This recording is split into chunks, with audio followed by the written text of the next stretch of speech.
La crise actuelle entre l'Iran et l'Arabie saoudite inquiète les observateurs à juste titre. Lorsque l'on met à sac une ambassade, c'est un acte particulièrement grave, avec d'ailleurs en mémoire ce qui s'était passé pour l'ambassade américaine où il y avait des prises d'otages en 1979.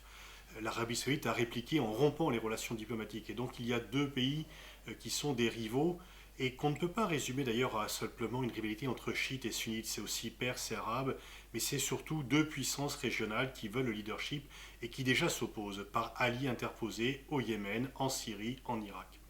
Est-ce que cela peut dégénérer en conflit armé? Bien sûr, nul n'y a intérêt. Les deux pays sont par ailleurs affaiblis par la chute des revenus pétroliers et une guerre serait fatale pour l'un et pour l'autre.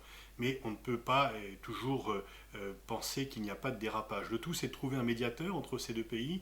Ça ne peut pas être les États-Unis, ça ne peut pas, il n'y a pas beaucoup de candidats, peut-être Oman, et en tout cas pour trouver une porte de sortie. Mais c'est paradoxalement l'accord nucléaire du 14 juillet, qui est une bonne nouvelle pour la région, puisque ça éloigne à la fois le spectre d'un Iran nucléaire ou d'une guerre pour empêcher que l'Iran soit nucléaire, qui inquiète les Saoudiens, et depuis, les Saoudiens ont peur d'une montée en puissance de l'Iran qui viendrait un petit peu les remettre en cause.